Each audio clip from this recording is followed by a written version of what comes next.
Hello, hello. Welcome back to part 3 of this little lecture set.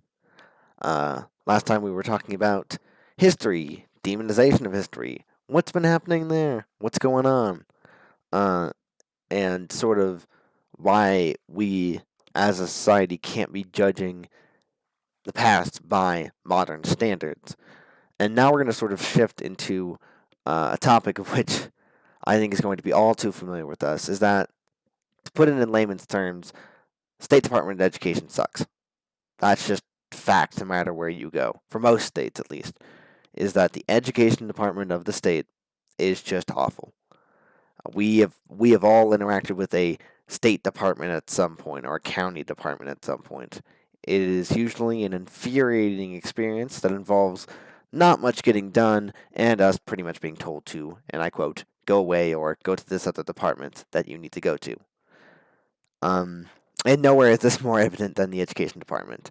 Um, on top of just being generally infuriating to try and navigate, it is also incredibly slow to change. And I will be pulling a personal example from this. For my teacher, uh, she was a student in, I believe it was one of the Carolinas, and her textbook still had the Civil War labeled as the War of Northern Aggression. Pretty, pretty egregious oversight on that one, but I believe it's a great place to start. Just the fact that our departments do not react to change. And on the topic of reacting to change, I think one of the biggest problems our society is facing is not so much um, slow changing departments, but schools not being funded. It is no secret that a lot of the schools are either underfunded or in neighborhoods where they are not receiving the best education. And public schools, especially, egregious for that. Funding for schools obviously been horrendous for a long time, but it has only gotten worse.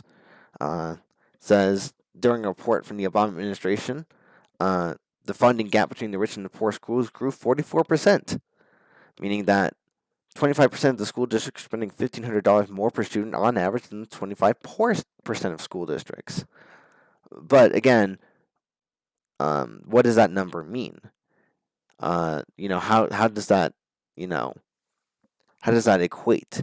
Well, what that means is for each student, let's assume we were spending $1,000 in 2000 on one set of students, and we are spending $800 in a poor state.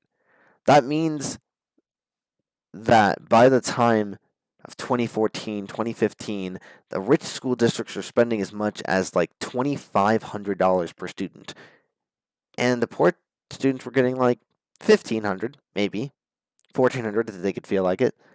So it wasn't that big of a jump for the poor students, but for the rich students, it was a huge jump, and it matched their, it matched their education very well, so they could get a very good education. And I think there's another statistic here that should be alarming to just about everyone. This one talks about specifically Nassau County in New York, where between 2000 and 2015, it had, they were one of the best school districts in the country, stating that almost 17% of all the top 1% of students in the nation lived in this county. 17% of the top 1% of students. So that means of the best funded districts in the country, 17% live just in Nassau County.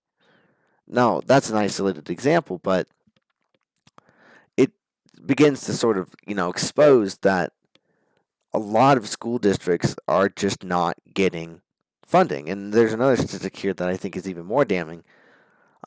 In the year 2000, 1 out of every 8 schools had people who were living in increased poverty. That number then in 2011 jumped to 1 in 5. And since that time, now 2016, 2017, 1 in every 4 districts or every schools in America was classified as high poverty, which means a majority of the students there cannot afford basic materials. So they can't afford new clothes, they can't afford new backpacks, they can barely make ends meet. And on top of not having any investment from the state or federal government, and even more alarming, most of these people being minority, you know, communities, we are setting these children up for failure. We're setting this teaching up for failure. So how can we?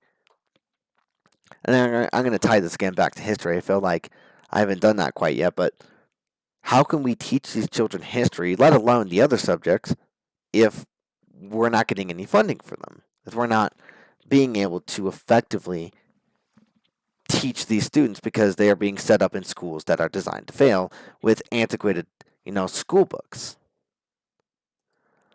So then, it does change.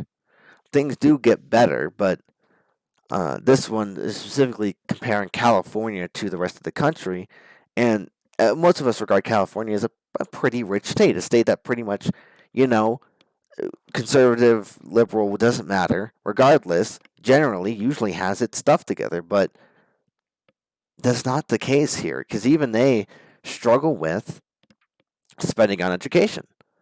And I think most of this talks about the effort they put in, so the amount of money um, in thousands they invest into education. But I think uh, a much, much better statistic that I want to point out here is this one right here: students per teacher.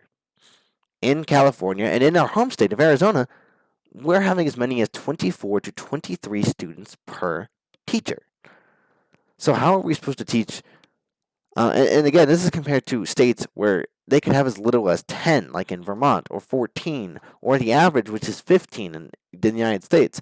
So how are we supposed to teach our children if we're getting to a point now where there's so many students that there's not enough time for individual education, so we're having to adopt new strategies, which unfortunately allows some students to fall through the cracks and not learn as well as others. Because, this is all assuming that on top of not being funded, you have students with disabilities, you have students who need special requirements met that aren't being met in these Title I schools that are they're basically being left to drown. So how can we help these people? How can we assist these people in getting as sort of out of the hole that they've been, unfortunately, basically stuck in? The first and almost obvious answer is more funding, but again, money is money.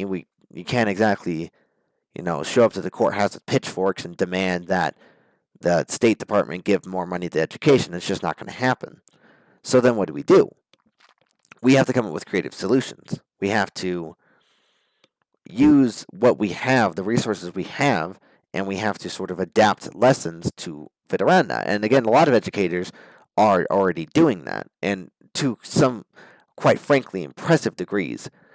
But in our next segment, we're going to speak on sort of wrapping up the issues with teaching education and what we're going to do to move forward. And more specifically, what solutions, what sort of paths we should follow to solve these issues. So that will be in part 4. So I cannot wait to see you there.